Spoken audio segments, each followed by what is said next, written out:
There's like not as many people here as usual. Not terribly unexpected, to be honest. The test is tomorrow, after all, and this is a Friday evening, and I totally understand. However, I do not condone. I understand, but I do not condone. So, any questions about anything before we get started today, including questions about the test tomorrow? Everybody know where to get the test? Everybody know how to submit the test, hopefully? What are you going to do if your internet fails and you lose connection to the Jupyter Hub?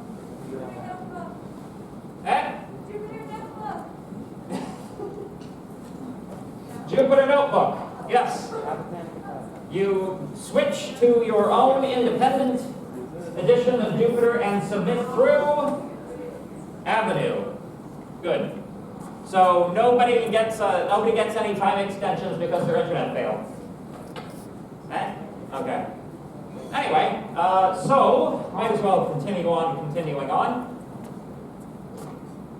So we're continuing to this sort of exploration of numbers, but we're going to make a brief detour once again into algorithm land. We're going to talk about some approximation algorithms now that we have a somewhat firmer footing in numbers, how they're represented, and how you work with them. Good.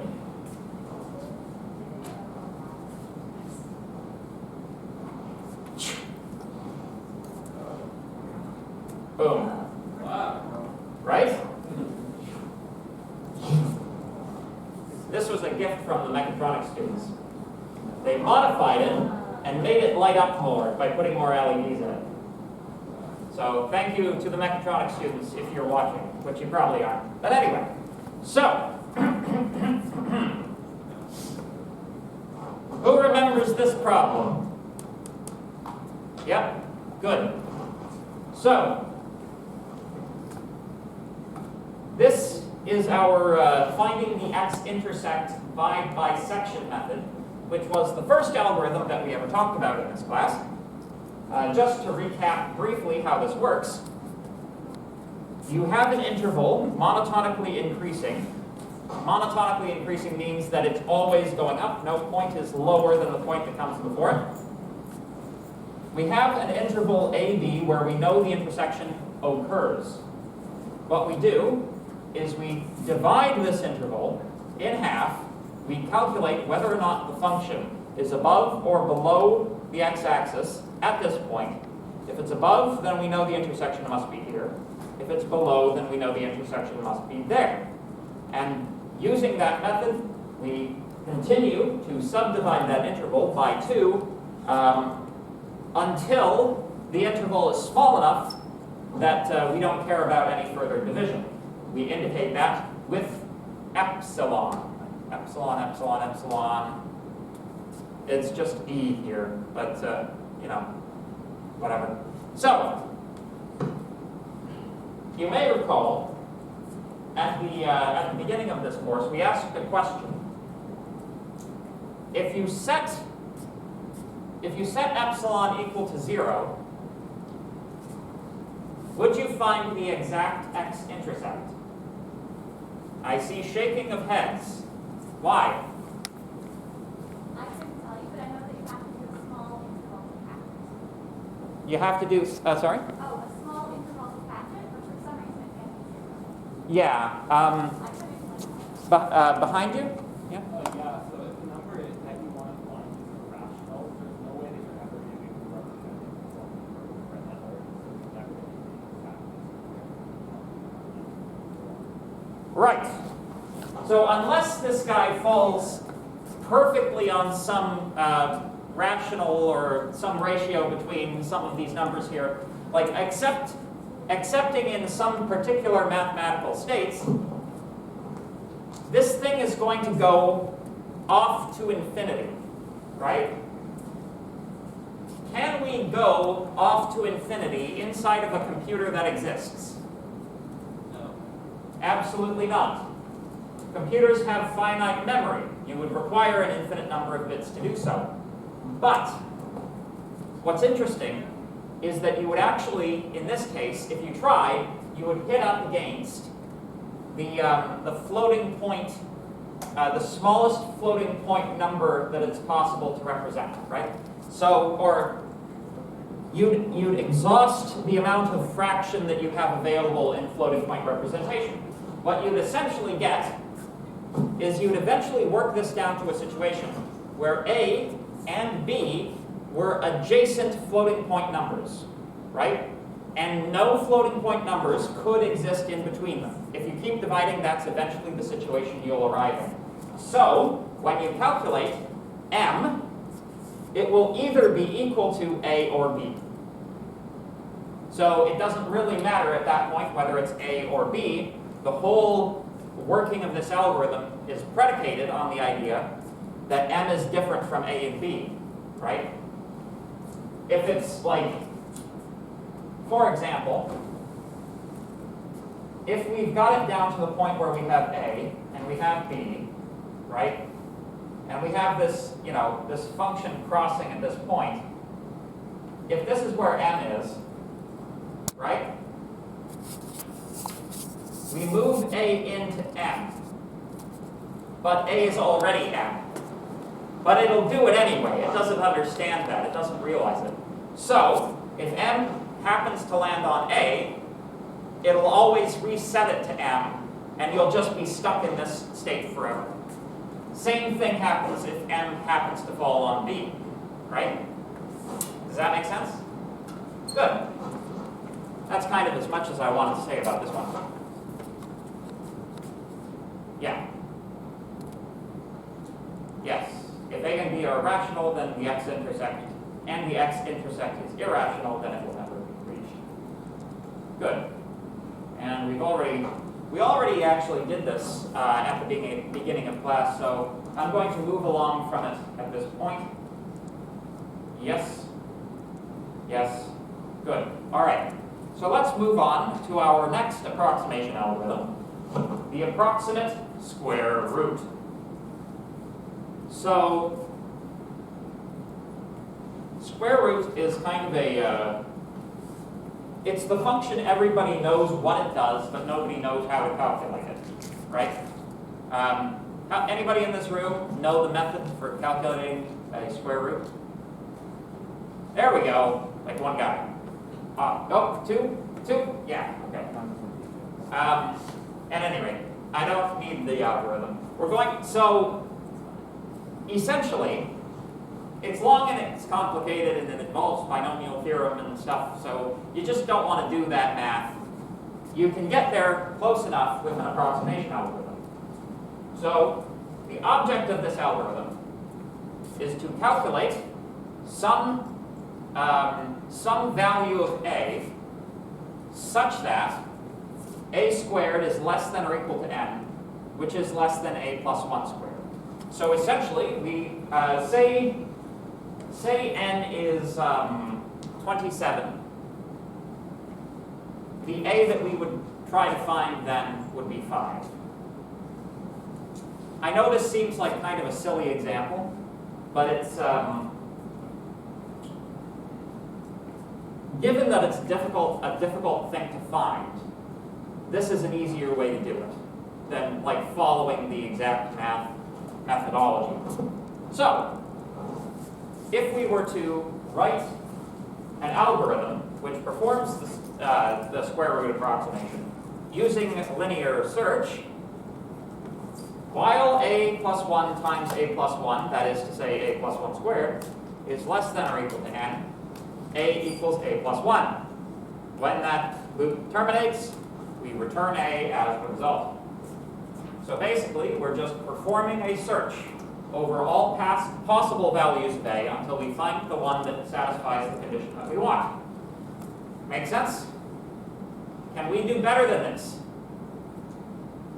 No? Come on, we can do better than this. Yeah. What's the thing about all of these numbers that we're searching here? They are in order. So what can we use? Binary search. And binary search will take us from big O of n complexity to, anybody remember? Yes? Log n, base 2 logarithm. Yes. Sorry, I don't know if you said that, I couldn't hear you. So before we do though, perhaps it's not necessary, but if we want to diagnose this very simple algorithm, so this is statement A and this is statement B, although that's not labeled. When we execute this algorithm for it, the number 27, A is 0, we add 1 to it, we add 1 to it, we add 1 to it. Once A is equal to the value of 5, this here equates to 36, because that's 6 times 6, which satisfies the end of the loop condition. We return A. Hopefully most of you could have done that in your head at this point, yeah? So, question. For n less than, for n greater than or equal to 0, how often is B executed?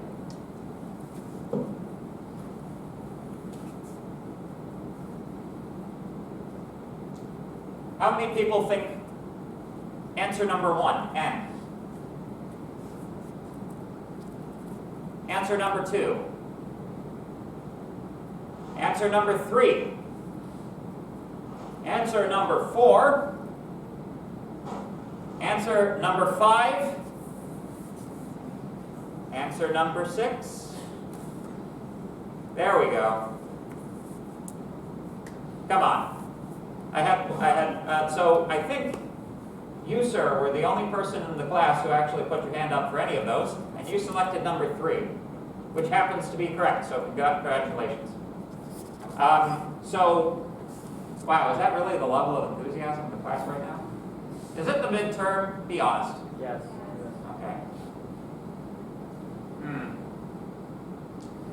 All right. Well,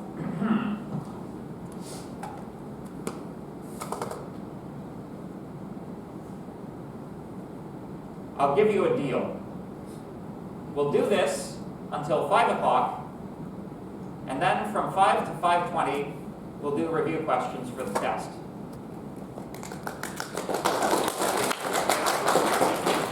Okay, so you guys in the audience, start thinking of some questions that you'd like to have answered. Okay? Okay. 20 minutes isn't a long time to do a review, so I'll be doing it very quickly, but it'll be recorded. So, all right? Okay. So, square root of n. Why? Because the result is the square root of n, and we are iterating a number of times equal to the result. Simple. So, yep, that's sort of hitting the same nail on the head. So,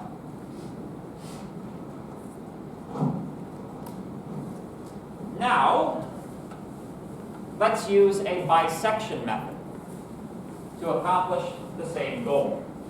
Rather than just simply doing a linear search over all of the possible values of A to try to determine where the approximate square root will lie, let's imagine instead that we have an interval AB in which we know that the square root must lie. Right? We can then perform an algorithm which is very, very similar to the bisection method that we used to find the x-intersect previously. So,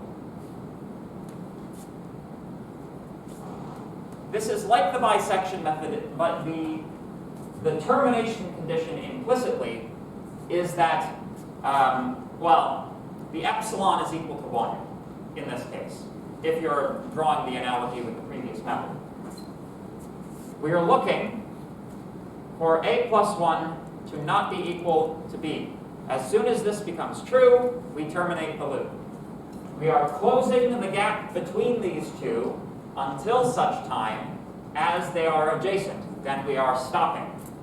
So, we calculate the midpoint between them. We see if that midpoint is less than or equal to n. If so, we move A up, or up to C. Otherwise, we move B down to C. So in effect, if we started, for example, with A as 0 and B as 8, again, trying to find 27, the midpoint would be 4. We substitute that for A. We then calculate the midpoint again here. It's 6. We move B down to 6. Calculate the midpoint as 5. We put that in A's place. These are now adjacent, so our answer as returned will be 5. Even though it doesn't actually specify what you're returning here. Make sense? Good.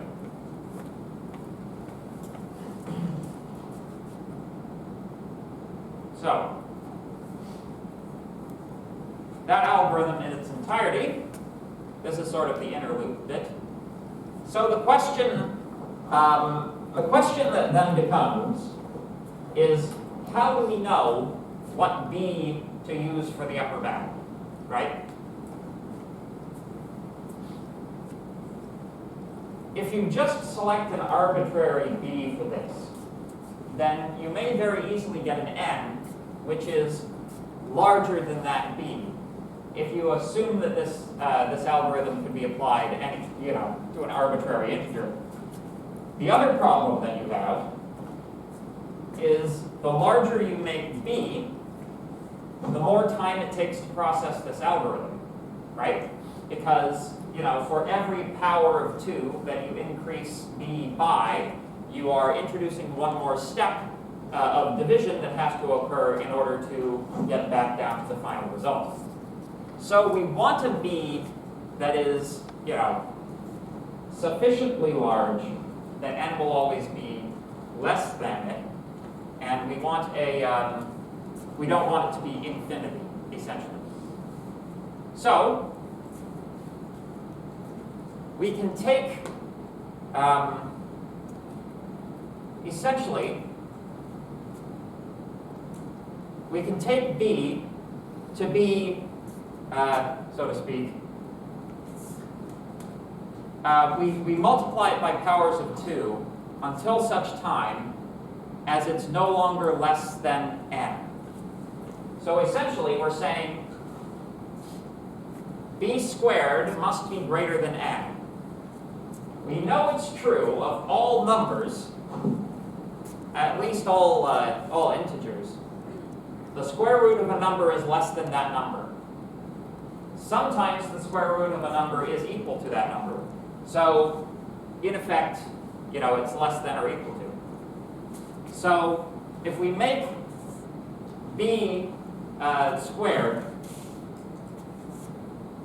at least as large as n, then we have always hit the point that we need with respect to, essentially we're putting it above but not too far above n so that the division is still effective, and yet we have maintained the possibility that that B is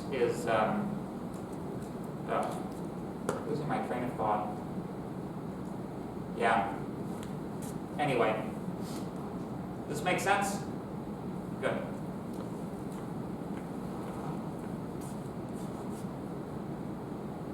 How often are these loop bodies executed? How about this one? How often proportionally to n?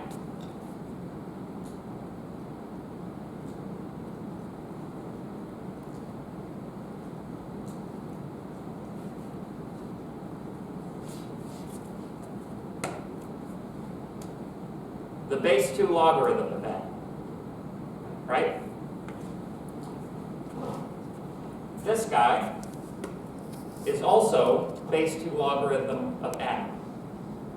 So in effect, remember when I was talking about big O notation, and I said you don't care necessarily about like the number of terms. You care about the highest power, right? We have taken an algorithm. Formerly, it was a square root of n function. It is now log base 2 logarithm of n. That's now the complexity, right? Which is smaller at large n's? As the limit or as n approaches infinity, which of the two of those functions is greater? Yes. Square root is greater. Square root is greater. Yes. So we have done something good here. Yes. Our algorithm is now more efficient, even though it's a bit longer and a bit more complicated. Make sense? Good. Everybody's eagerly waiting these last 9 minutes to run out, aren't you? Yeah. All right. So, so the first loop sets b equal to 2 to the power of k greater than n square root of n after k executions. The second loop halves the interval b minus a at every execution until a plus 1 equals b. Hence, also takes k executions. Since k is equal to log base 2 of b, we can therefore say that, there you go. K is approximately equal to log base 2 of n, the square root of n. Oh, that's interesting. Well, it's even better than I thought it was. So it goes. So let's talk about a different algorithm now.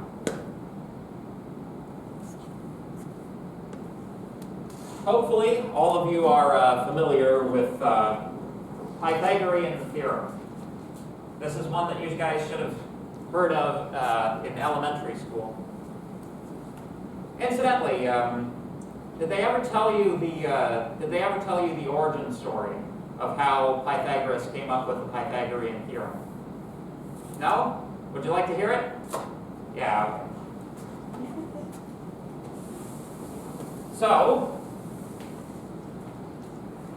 So ancient Greece, right?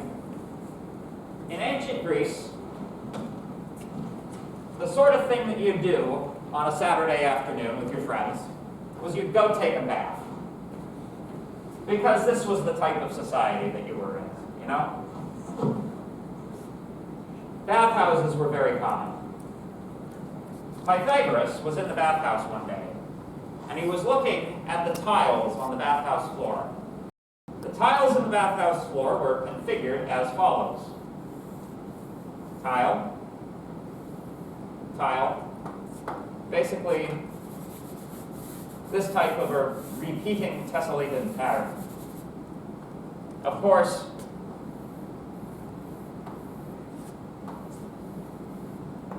it repeated off to some extent.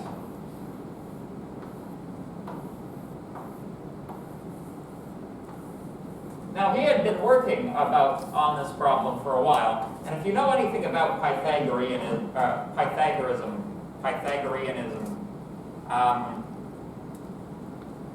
math is like a religion for people who are Pythagoreans back in ancient Greece. Like they believed in like the mystical properties of numbers and that sort of thing. So this was like a problem that was not only of mathematical but also religious significance to Pythagoras. So he noticed that if you take one of these triangles, right,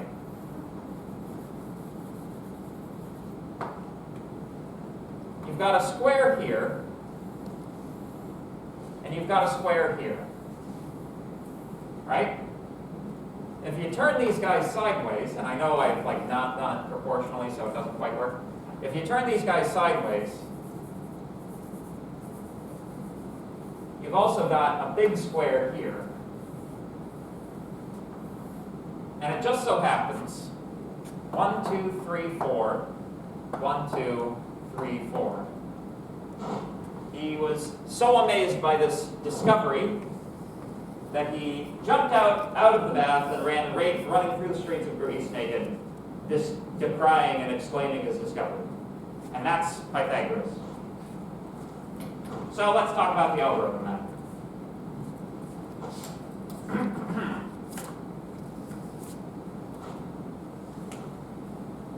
The object of this algorithm is to find all of the Pythagorean triples, perfect Pythagorean triples, with side lengths under a certain value n.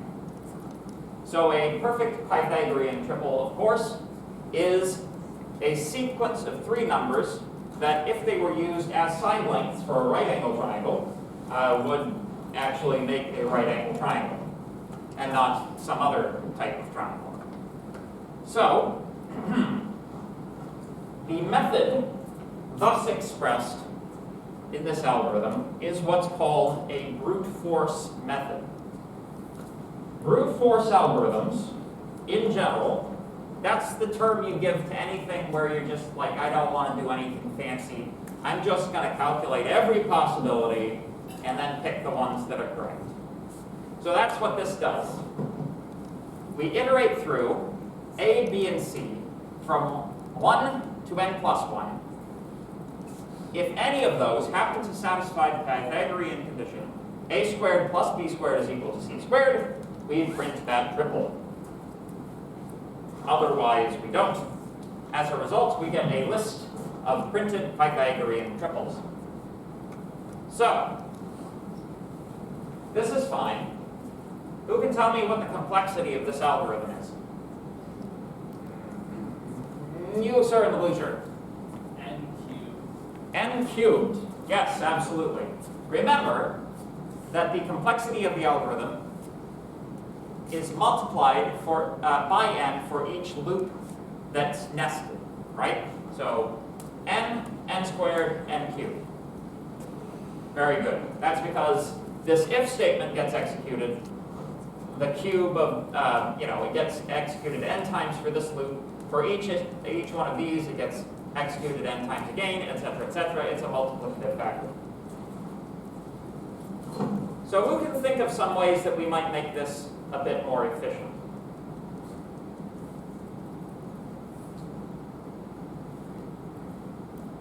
Yes? You make it so that you don't calculate the same thing, like the same three numbers twice? Yes, that's one, yes. So, how? Dictionary? We can do it numerically, but we've skipped over one, and we've only got 2 minutes left. But, so, number one, do we need to loop over to find the value of C? Trick question, you don't. You can calculate it from Pythagorean theorem. That's the whole Pythagorean theorem bit, right? So this whole loop here is unnecessary, right?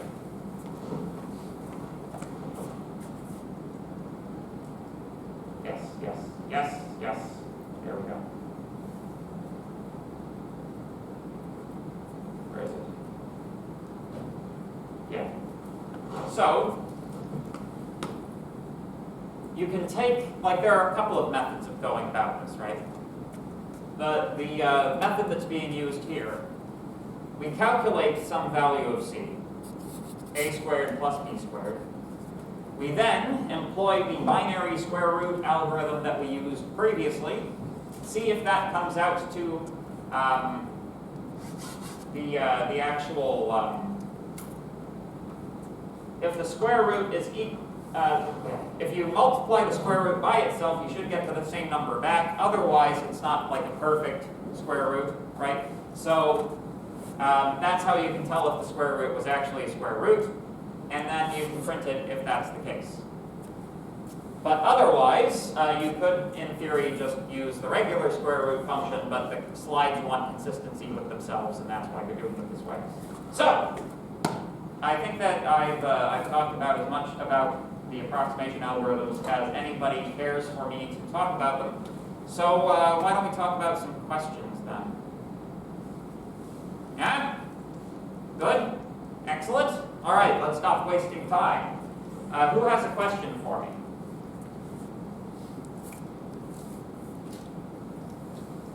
If nobody has any questions, I'm going to continue with the lecture. Because this isn't just get out of the end of class free card. Yes, sir. Say again? What's on the midterm? What's on? Oh. It's a bunch of math questions. Yeah. That's not a problem for me to solve. This was supposed to be midterm review. But I mean, it's all the usual suspects, you know. By this point, of course, you should understand fully that a working knowledge of loops and if statements is absolutely essential to your success with any program that you write. I said at the beginning of the course that those are the fundamental building blocks of everything that we do in this course. So, if you haven't, if you're still kind of stuck on if statements and while loops and for loops and constructs of that nature, you have, you know, about 15, 16 hours to come to grips with them, and then it's game on. Data structures, you'll need to know data structures as well. You should be comfortable working with lists, tuples, dictionaries, that sort of thing. You know,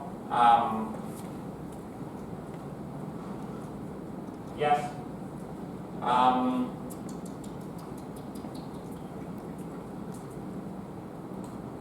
Let's see, what are the other topics we've covered? Oh, recursion. You should definitely know how to do recursion.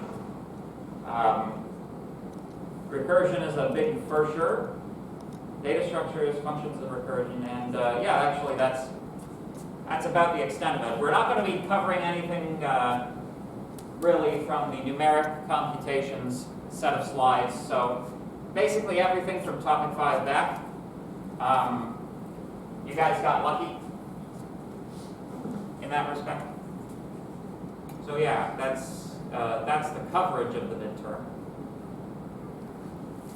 Any other specific questions? Yes?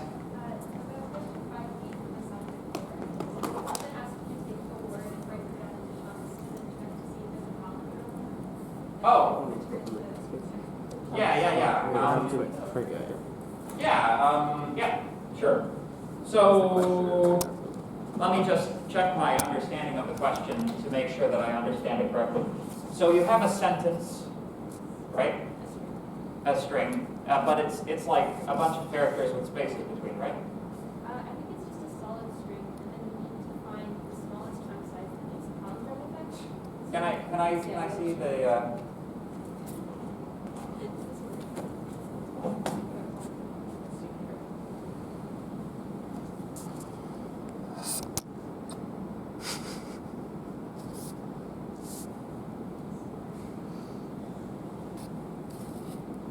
Yeah, okay. So, smallest subset that is a palindrome, basically, right? Yeah, sure. So, you can have a couple of approaches to it. At this level, I think that kind of a brute force solution would probably be your best option for it, right? So, if you have a string, right?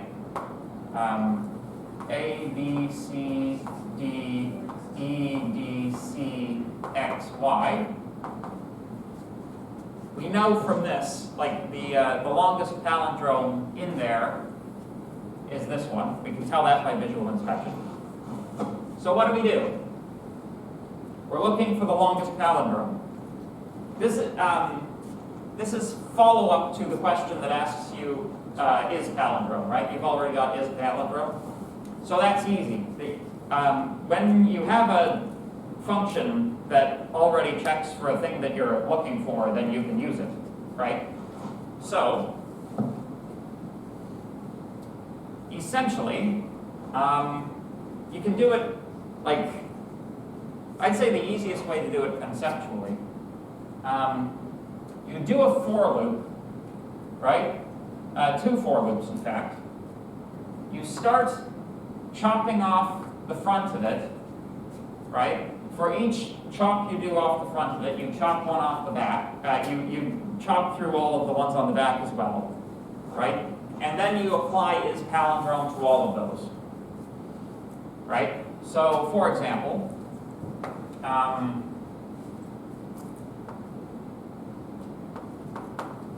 for I is, well, you know what, I should probably do it.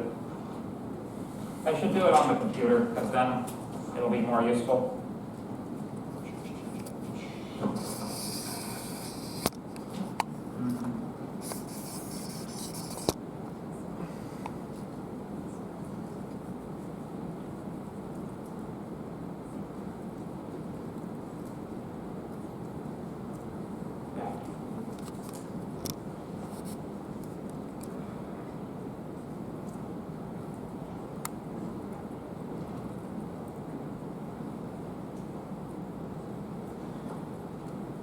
So, Nick, can you get the lights?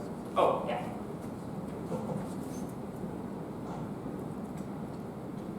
Oh. Okay, better? Thanks. Awesome. So, def palindrome chunk. Right? So, takes S.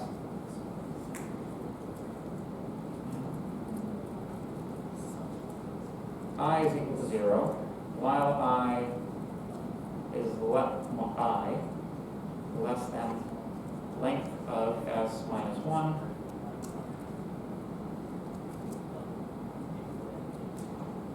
Then we do the other thing, while J is equal to length of, or J is less than, or no, greater than or equal to I, sure, plus 1, I think. J is equal to length of S minus 1. No, actually, just regular everything. Print S from I to J. And let's just see if that applies.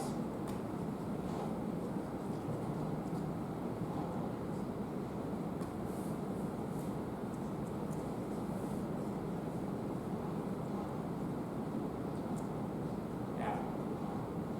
Does it load? Yeah. Using it with GHC. Anyway, so palindrome chunk.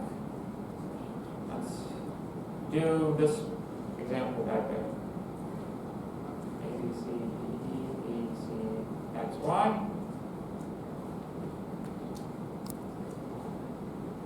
You should be able to import it.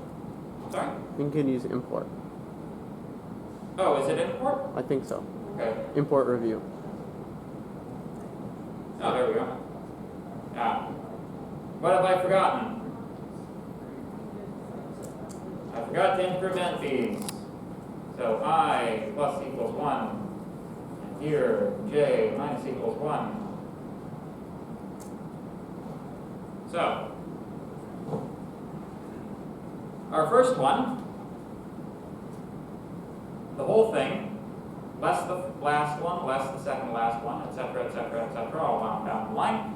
Then we start at B, and we do the same process, then at C, and you'll notice this is the isolated palindrome right there. So at this point, all you would have to do, take this sliced string, apply is palindrome to it, and have it return, like, I don't know, is the question asking for the length or something? But yeah, just, take the length of that string and return that as your return value, and bing, bang, boom. Question? I think the question is actually asking for us to return how many chunks in that string that look like a palindrome. So then it would the answer in that one would be 3. You have A, B, no, it wouldn't. There wouldn't be. I don't know how we would look at it. I don't think a string of a single letter shouldn't be considered a palindrome. or like a single character probably shouldn't be considered a palindrome, right? But yeah, so in that case, it's the same basic idea, like you break it down in the same way, but rather than taking the length of taking the length when a palindrome is found and keeping the maximum, what you do is you just increment a counter every time that you found a palindrome-like object, right? But then you have to split it into little chunks. So then you can say 010801 is a palindrome. Let me see. It's like he's saying this is a palindrome. 010801. And then this is a chunk size of 10. Because you're saying each letter is a palindrome. Oh, I see. Okay, So okay. see, I think mine only Gotcha. has those pieces, but Yeah, okay. So, so the problem is the consideration of, so you take it, right, and you break it into chunks, and then you apply the same algorithm to it, right?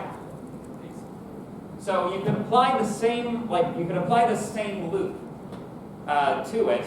What you would do is you would pull this down into a list, right?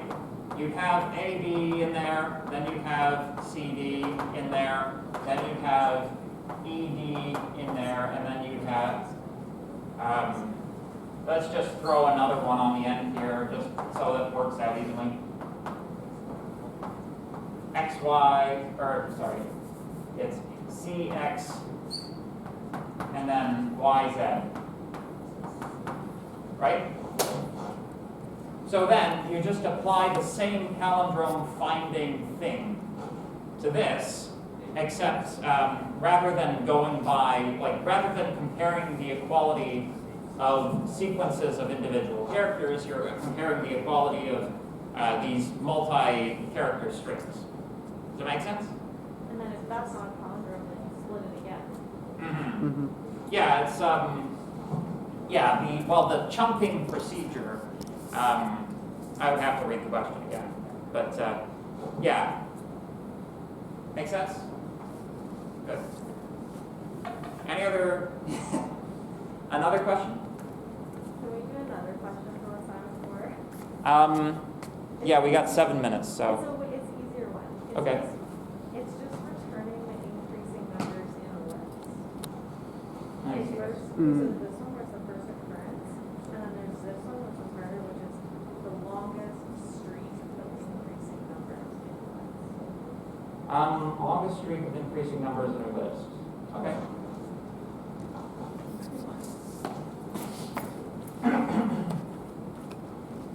So,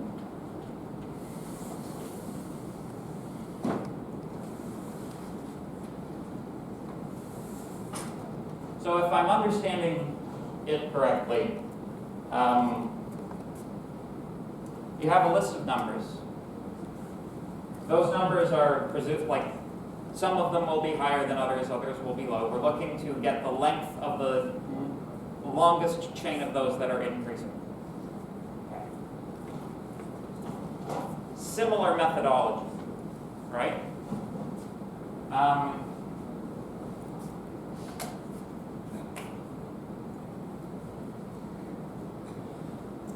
So, let's just comment this out for a minute.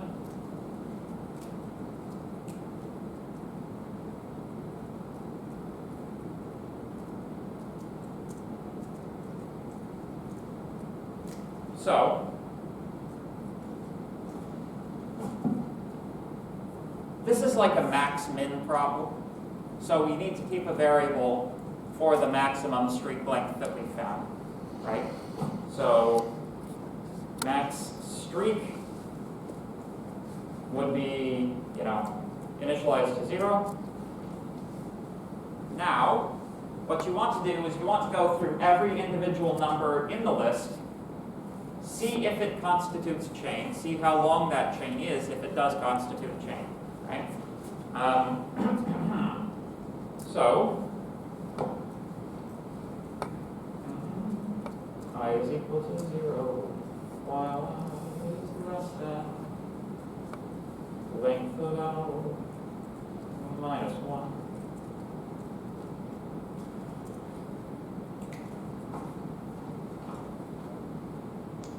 We say sublist is equal to L sliced from I up till the end. We then enter a subloop, right?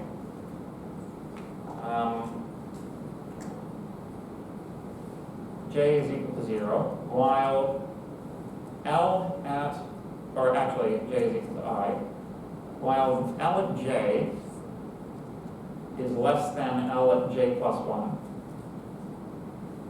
We have local streak equal to 0. Then, if that, while that's true, local streak plus equals 1, J plus equals 1, and when that's finished, if local streak is greater than the accumulated max streak, then we replace max streak with it. And then at the end, once all that is finished, return max streak, max state. Here we go. Can't have state. It's Friday and left. If you're into that sort of thing. Anyway, does that make sense? Shall we test this out, see if it actually works?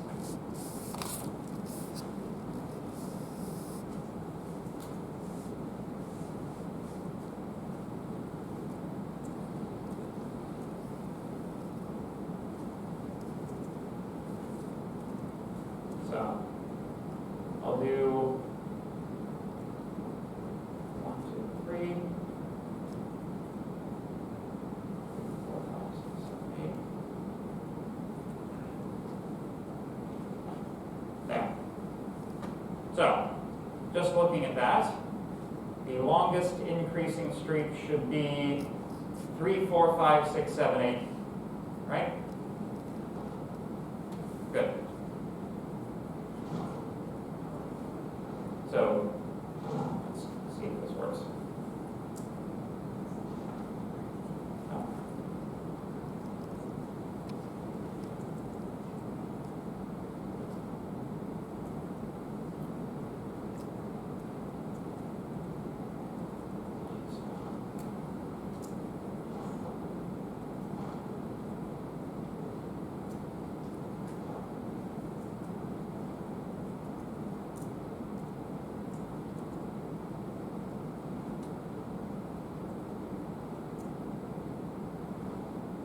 Did I forget to increment a loop again?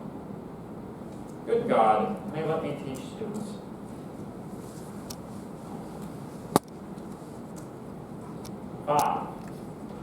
Did we do it correctly? 1, 2, 3, 4, 5, 6. Uh-oh. I got, Sorry?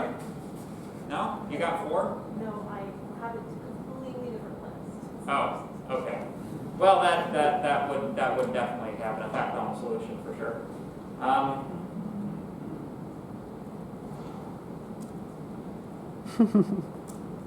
Boom. There we go. Now it works. So what if they want us to return the list itself? Then, it's like, what I would do is like, instead of doing a counter, you like append that that number that's at that index to like a new list. You could do it that way. You can also keep track of what the beginning and end indexes are, and then return a. So you can't return immediately from this, No. right? Because you have to wait to find the thing with the longest streak. Yeah. So all you have to do is like set an A, max B, right? When you're updating the max streak, you record what I and so Or I guess I and j makes more sense. Max I is equal to I, max j is equal to j, and when we return, instead of returning max Greek, we return L from max I to max j plus 1. Maybe that will work. Let's see. Bing! This is amazing.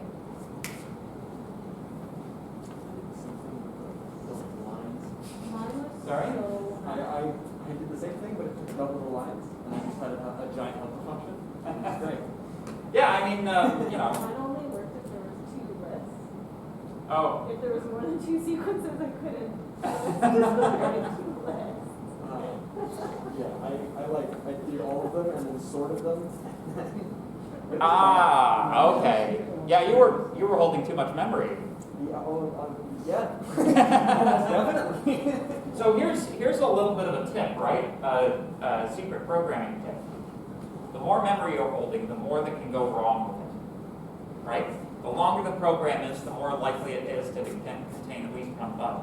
So if you can sort of minimize the number of lines of code that you have in the solution, that's an excellent way of reducing the amount of time it takes you to write a program, period, right? So, and like, I know I'm kind of like throwing this at you guys when you're like, you know, beginner programmers. And I know that like you're kind of like figuring it out and like figuring out how to make memory work for you and all that kind of good stuff. And that's excellent skill to be building, right? But like, no, there's like this one example. Oh, I see the class is over, but there's this one. I just want to touch on this very briefly, if you don't mind. I teach another course called Mechatronics 2 MP3, which is a C programming course. In that course, I taught them certain functions of how to work with strings. I asked them a question on an assignment that was designed to use these functions. Of course, because it's programming, you don't actually have to use them. You can reproduce the functionality, right, using your own lines of code. My solution to that problem, 11 lines of code. Their solution to that program, 150. Mm-hmm. And it didn't work very well. And it was like they showed it to me afterwards, and were like, "Can you help me with this program?" And it's like, well, I guess, but it would take like, you know, a month in an archaeological dig to do anything with it, you know, because it's just so long. So keep it simple, stupid. Have a good weekend. Good luck on the test.